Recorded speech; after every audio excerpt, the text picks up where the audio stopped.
Welcome to my workshop. Oh, cool.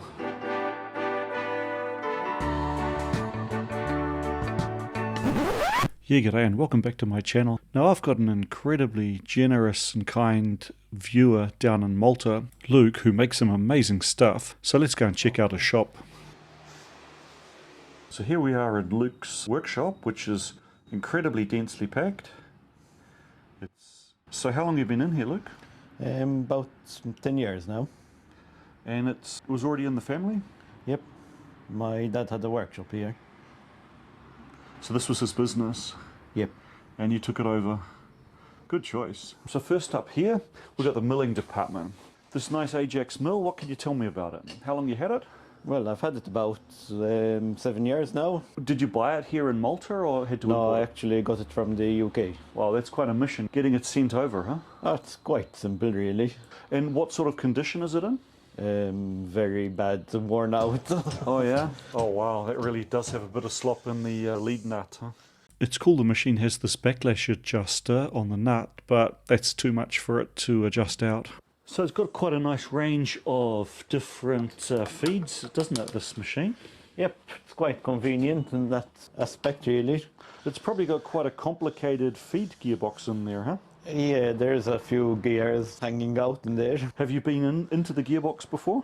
Yep, a few too many times. I had some problems with a spread clutch slipping, so that was one issue. When I got it, it was quite eroded, so probably was full of water at some point. I wouldn't maybe it would be used with coolant or... The amount of rust there was in there, it's like somebody actually filled it with water instead of oil. Oh man. So how did you fix the spread clutch? First off, I started by cleaning everything and put it to work temporarily for a year or so. Yeah. But then I had to disassemble it and change out the pins and new springs, and it seems to be working good now. So it was just basically just worn heavily and Yep. wore grooves onto the ramps and... Yeah, Yeah. the ramps were quite Yeah. well worn out, so... So what did you do with the pins? I just remade some new pins out of some hard material. Oh, just basically slightly oversized them. Yep, slightly oversized. Yeah. And it's now working nicely? Yep, haven't had any problems with it. I really like that French vise you're using. And you've even got a partner for it. And another huge pair. They're actually quite interesting vices. They've got a planetary gearbox on the... Looks like heavy beasts to get up on the... Yep, But those are heavy. Yeah, I guess that's what you got the crane for though. Yep. So. Is there any galling in the machine anywhere or? The light scratching's about the worst. What's your plan for scraping it in? Well, probably read some books first.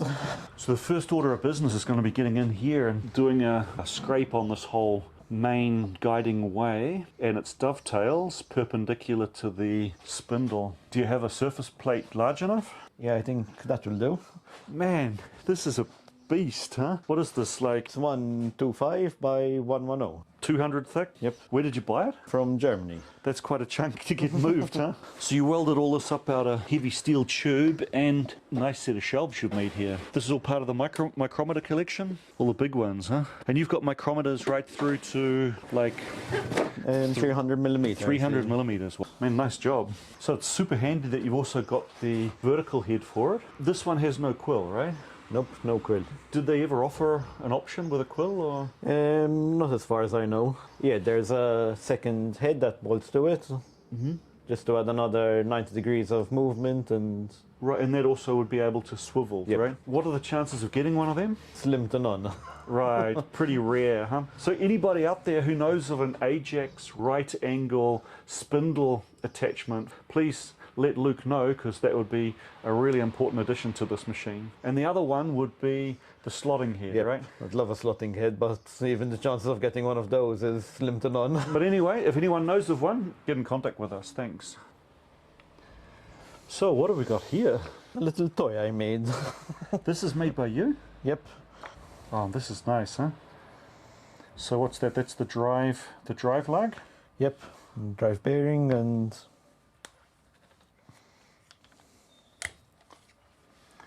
Oh man, this is fantastic, huh? This is going to be mounted directly on the vertical head. You put it on the vertical head. Oh, so you have to rotate the vertical head sideways? Well, depends, because if you have something mounted in the dividing head, Yeah. you'd leave it as it is. So you could mount it other way up, either stroking sideways or at any angle you like. You could do sort of angled hearth couplings and fancy stuff like that, huh? Well, and I can angle in 2 Yeah. axes as well. Right, yeah, you could do any angle. What's it all made of? Half of it's made out of cast iron, and the other half mild steel. So I guess all the support components are steel and the ram would be cast iron, huh? Man, you made a beautiful job of this, Luke. And just lurking down beside the Ajax, your indexer, huh? Yep. I've seen this in one of my videos before. Well, it made the gears for the dual bandsaw. This must have been quite a bit of work to set this up with the whole drivetrain to drive off the lead screw of the X-axis, right? Yeah, it was interesting setup. Well, it was quite a fun project, really. Was it the first time you'd cut helical gears? Yep. Well, you made a lovely job. I still have to remove that gearbox again because I've still got issues with the drive dogs. Once I pull it out, I'll definitely be taking some macro photos of the gear teeth just to see what the wear pattern looks like. Good. So what's the job you're currently working on? Well, I'm doing a few blocks for a friend of mine. That looks very similar to the tool holders that I use on the Shipman. Yep, they should be. And I can see that above the mill you've got the welding department. So, in behind the mill, there's the argon bottle. This must be a nightmare to get it out when it's empty, huh?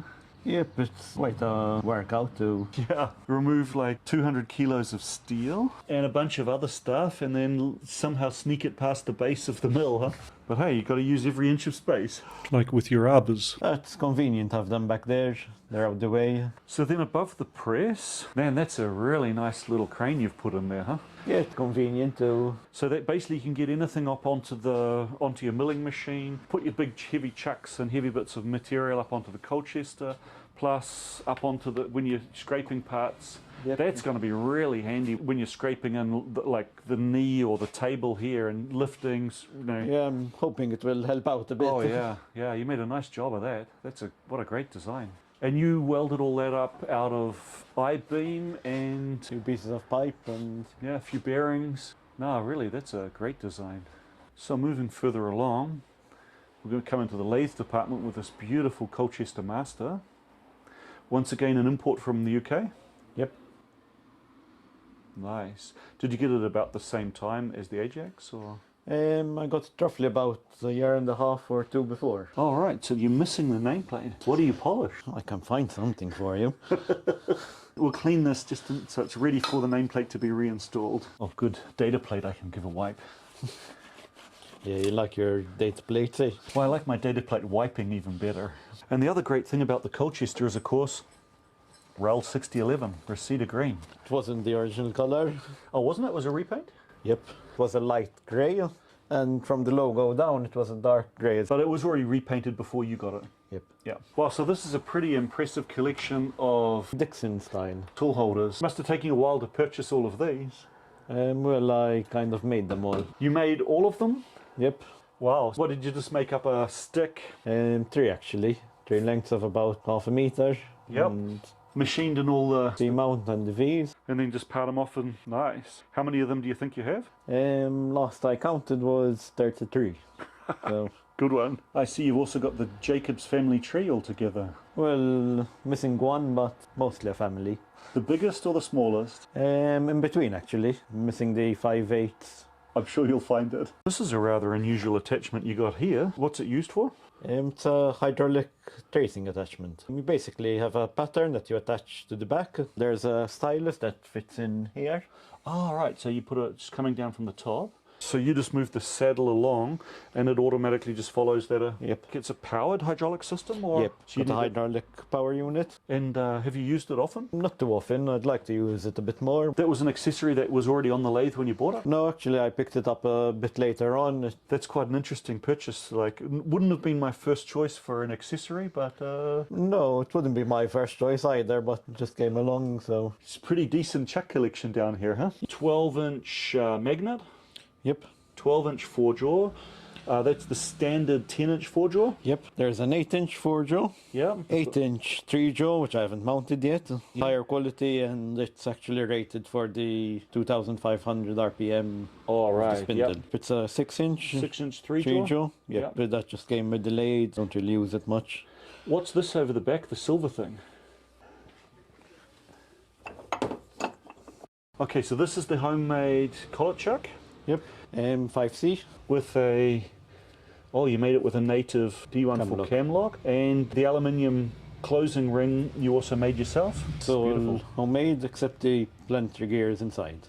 Oh man, so it's planetary closing. That is a beautiful piece of workmanship, huh? Will need some improvements, but You happy with the run out? yep, it's not too bad. So this is what you want to repair, huh? Yep. What happened? A little incident during heat treating. Oven or? No, not really. Don't think you'd class a blowtorch as an oven. Yeah, I know somebody else who's had some issues with heat treating to destruction. Does the crack go all the way up, or does it? No, it actually It's only stops somewhere. in the flange, so it is still usable. But Yep, I've yeah. used it for a few years now.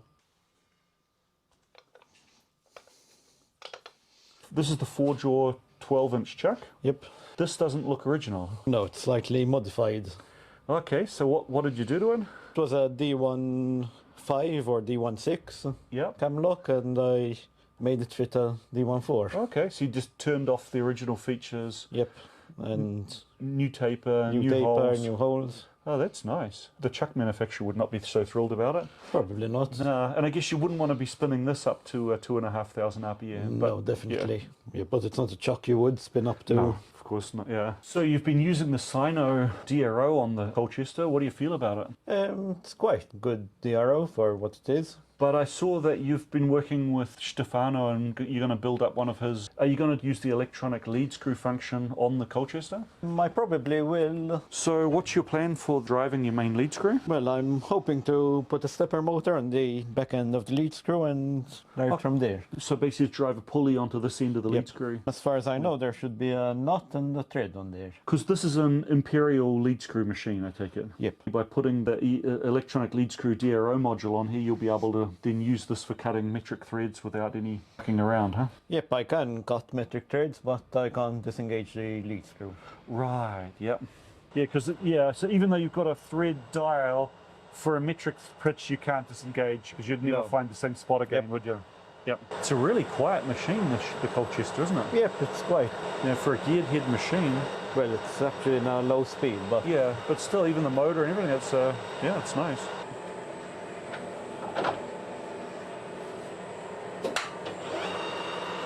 Yeah, even with higher speeds, it's not. yep, it's well. This is only at 300 RPM.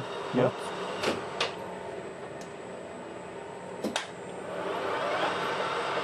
Yeah, the sound's really not that different at different speeds. Huh? It's great. Are you happy with the gearbox? All of the gears are nice. All the gears were good, Perfect, huh? easy to change. Yep. It's a nice lathe. Kind of right on the end of the Colchester, we've got your drill press. Now that's looking a bit interesting. What's going on here? Yep, well, I decided to change the motor on it. I think it comes on 8-pole. For more torque, or what drove that? More torque, variable speed. So I guess it originally had some tiny, I don't know, half horsepower or something. I think it was a 1/4 horsepower. And this beast you're putting on is?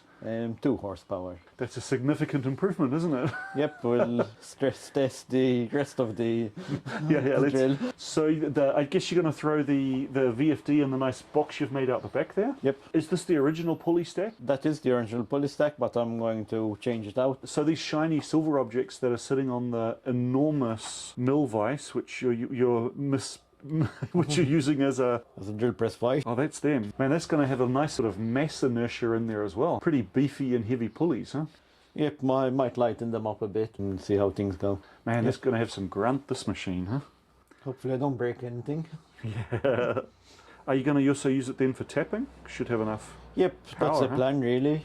So Yeah. I can tap. Doesn't that huge vise want to fall off on your toes by the time you move it to the center line of the part? It doesn't, but I like to improve the table a bit, just Okay. so it will clamp the vise down a bit better and still have a bit of maneuverability. So improve the table as in make a completely new one? Yeah, probably. Right, yeah. The cast iron linkage that mounts this over onto the column is probably already close to its strength limit just with that vise sitting on it, isn't it? It's not too heavy actually for a vise. What is it, 50, 60 kilos? No, more like 15, I think. Yep, it's quite a light duty. So where did they hollow it out to get it down that light? Anywhere they could, and well, basically anywhere. Even the block at the back is hollow. Man, that's crazy. Why would you do that? Well, they probably save more in shipping than in the material. Oh, once we get past the drill press, we're into the grinding section, huh? Jones and Shipman 540. This is a very classic surface grinder, huh? Yeah, they were quite common. Yeah, and quite popular, I think. Man, I would love a surface grinder about this size. Do you think it'll fit in my carry-on? Probably could fit the hydraulic tank in. We've got this little forest growing off the end of the surface grinder. Why do you have 20 different test stands? You should know by now. Auctions.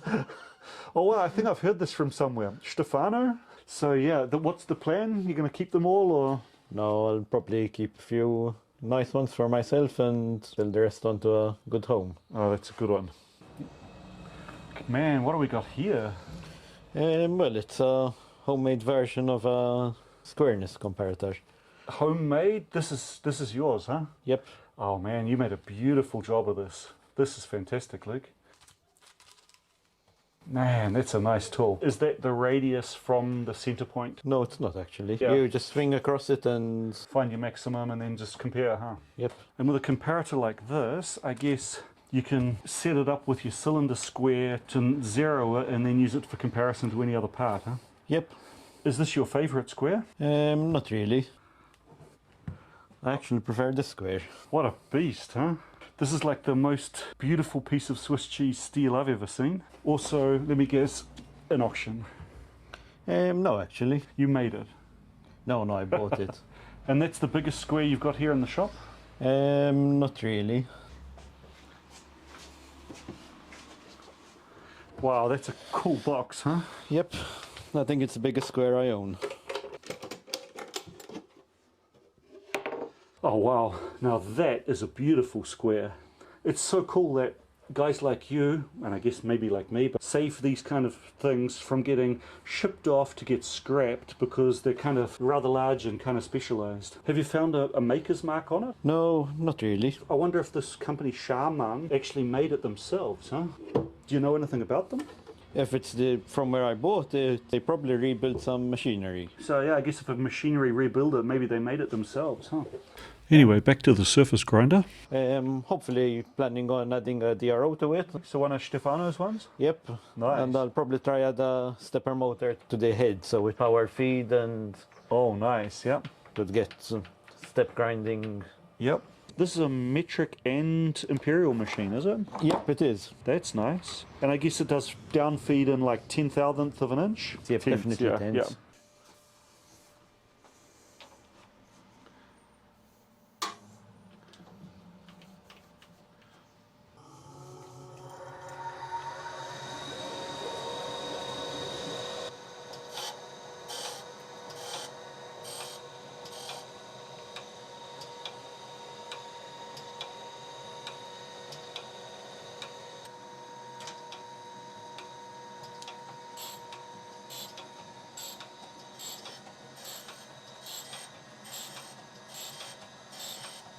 I love these mechanisms. I love the way the clockwork of this thing running is very mesmerizing, isn't it? Yeah, they're very nice machines.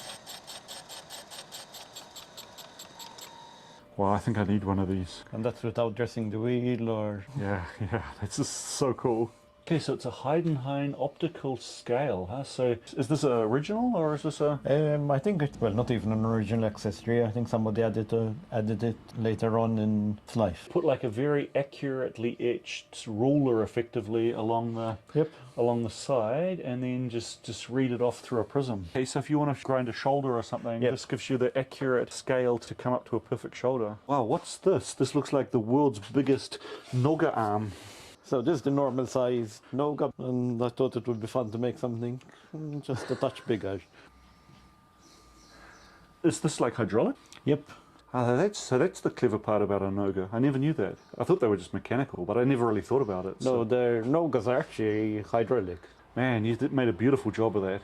That's a cool project. The whole thing's full of oil? No, there's a small hydraulic tube in the middle, welded at both ends. You're basically just clamping a hydraulic piston at this joint and pushing your hydraulic fluid down to lock each of the 3 ball joints. Oh man, that is really quite an incredibly rigid... this would be such an amazing camera holding device. You know, this place would be a fantastic YouTube studio. Guys, in the comment section below, everybody should encourage Luke to start making videos, because We'll have to have a vote for it. let's have a vote for all those who think you should do one. Put in a comment saying yes. All those who don't want to see Luke's videos, say nothing.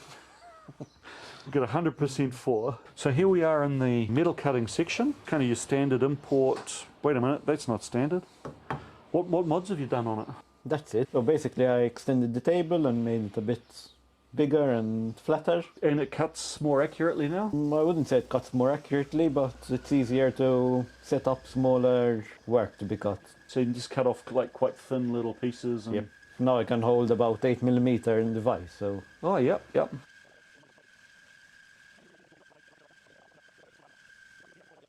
So this would be an Alexander copy of a decal? I guess they're not a copy, are they? They were a license built. Yeah, but they're basically identical. Mm-hmm. And what have you used it for? I haven't had it long, so I haven't done a lot of projects on it, but fancy the idea of engraving, so I thought I'll give it a go. Okay, so you made this nice Christmas decoration. That's pretty cool. What did you use for a template? I had a friend of mine cut it out on acrylic with a laser cut. Oh yeah, it's got quite a nice tactile depth, huh?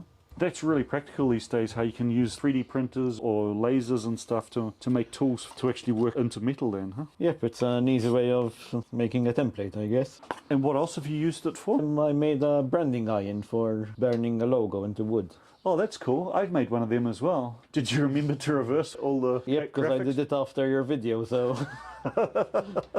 These really are a cool device, huh? Yep, they're very interesting to use. The quality of the bearings is just fantastic, huh? Yes, the build quality is just so nice. Beautiful, smooth movement. So it seems like Stefano might not be the only person with a tool and cutter grinder fetish, because here we've got some sort of a drill grinder, right? Well, I wouldn't call it tool and cutter grinder or anything, but... So this is a specialist drill? It only sharpens drills. Yep.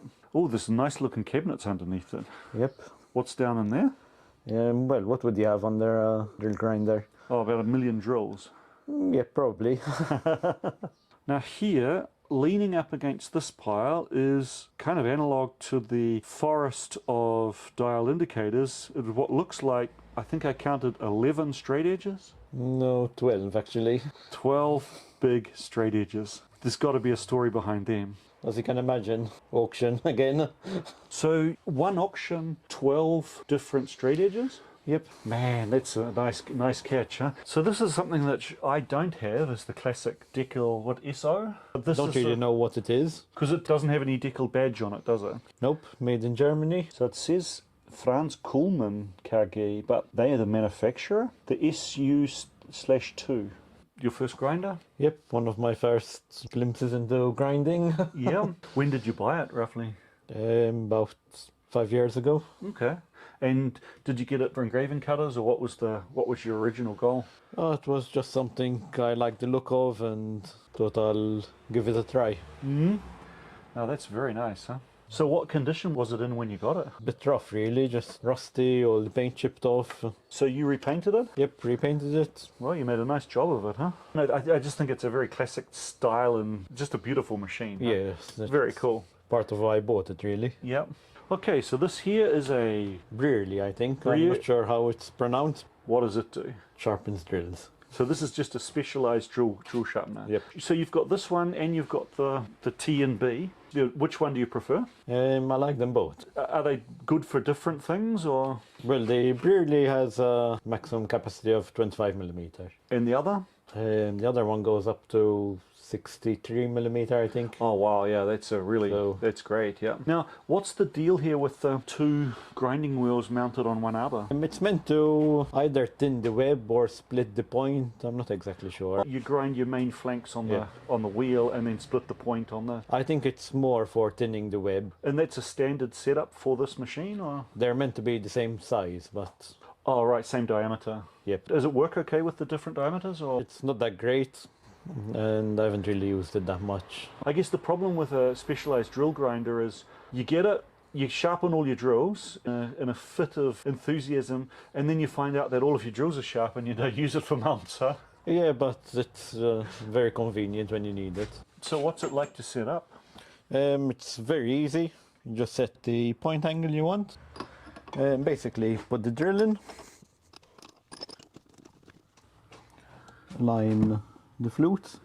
Oh, of course, being a British machine, it'd be in bananas. In this case, a 10mm drill would be a 3/8, so you'd be aiming for... Yeah, probably... Much closer in at 3, I guess, huh? No, because I think they're in 16ths. 3/8 would be 6/16.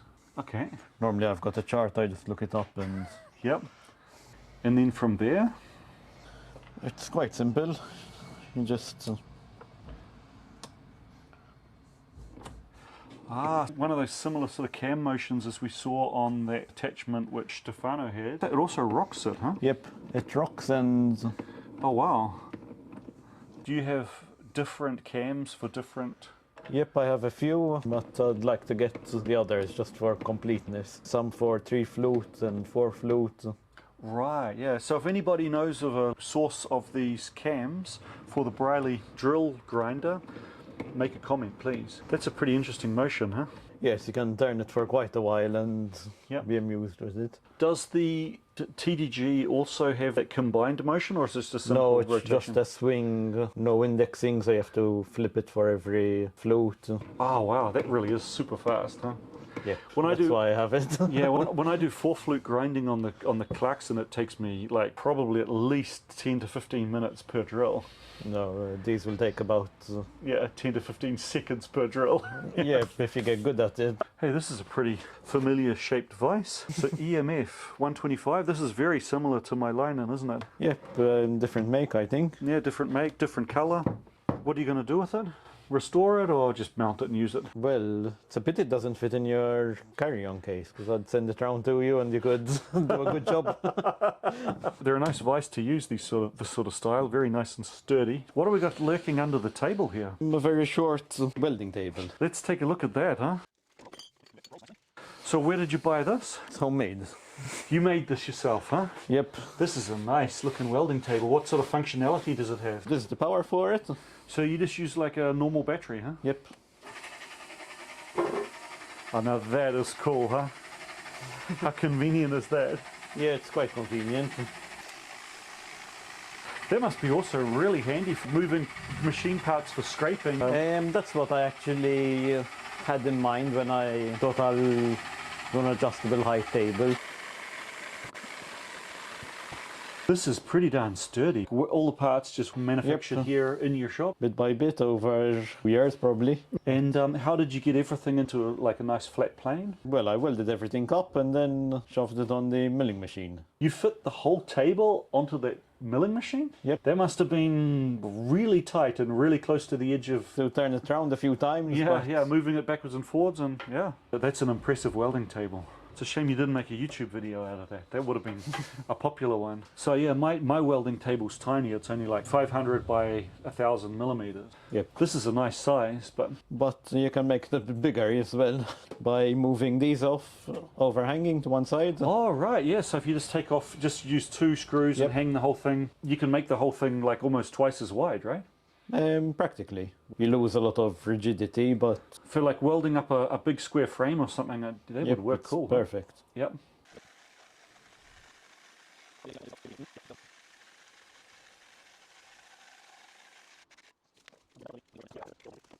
So Luke, I've heard you've got a bit of a boring tool fetish, so we need to talk about that. So this is your standard cheap Chinese boring head. What do you think of it? It's not much good, really. It's not impressive, is it? Do you ever use it? I used it once because it was a small diameter and just fit in the right spot. So instead of that, what else do we have on offer? Oh wow. Yeah, so this is a Horma C. What's that, German? I have no idea. This is the one that they copied to make this, and they didn't copy it as well, huh? So that's still plain boring, but what options do you have for boring and facing heads? I have the most common probably. Okay, there's a Wohlhaupt. What size is this? It's a UPA 4. Yep, and it's got the long slide to it as well. Because you've got a Wohlhaupt, I got to ask you the question then. So why do you need the Czech version of it? Well, one's metric and one's imperial for a start. Oh, right. So I'm guessing the Wohlhaupt must be the metric one, right? Nope, it's imperial. Did you get it from England? Yep. That's all nice, but what else do you need? Well, there's this box. So this is the Italian Wohlhaupter, the D'Andrea? Italian or Swiss? Italian. This is one pretty device, huh? So you've got the main body here, and it's only got a dovetail at the bottom, right? Yep. So made by you, or it came with it? No, it came with it. Okay, man, that's a serious chunk. What's this flange for? It's for bolting directly to the milling heads. This is the anti-rotation feature, and you don't Yep. need an anti-torque bar anymore. Yep. And it adds a bit of rigidity. Oh, nice. So there's a few accessories that go with it.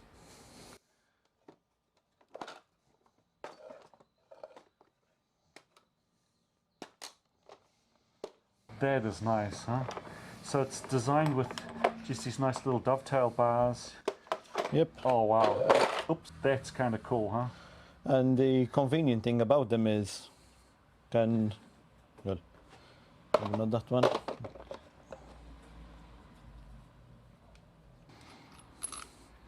They've got interchangeable heads. So you can either have left hand, right hand, or straight. And you can fit these to the bars. Oh wow. This is like a really cool Lego set. Yeah? Yep, you can have a longer bar as well. Yep. Far out. This is a pretty flexible machine. You can do a lot of various stuff with it, huh? Yeah, hopefully. And these are just different ground cutters Yep. that I've made a mess of. No problem. In fact, I'm quite tempted in making something for the Wohlhaupter that takes the same style inserts. Yeah, sure, yeah. I get that. So basically up here in the top of the box, yeah, they've already got your Christmas present wish list, huh? Yep. Well, most of them you came already have, really right? with the machine. Yeah. Did you get quite a good variety of left, right, and straight cutting heads, or? Nope, I'd like to pick up some that take inserts, or if not, I'll have to try and make my own. So there's a handle for manually feeding, Yep. both directions. There's two automatic feeds, Okay. one a low speed and one high. This is a brake, and this is rapid reverse. They're a cool piece of fine machining, aren't they, inside in that? Huh? Yeah, they are. Right, well that's the last of those parts roughed out.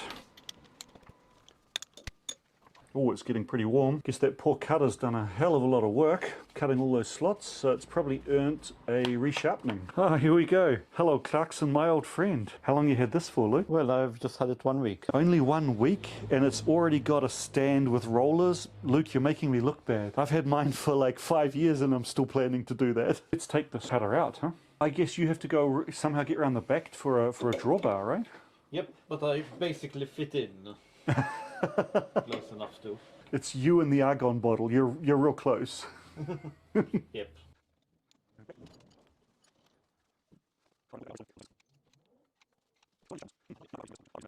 Right, so before we can start even thinking about sharpening that milling cut, we've mounted a wheel which came with the machine. We checked it doesn't have any sounds of a crack, but it's been rummaging around in a box, so let's stand well out of harm's way and let's dress this thing.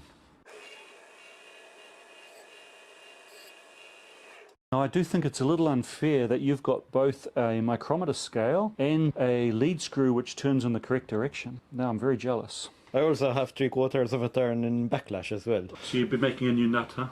Yep. About here, the microphones went flat, and it took us a while to work out the right setup.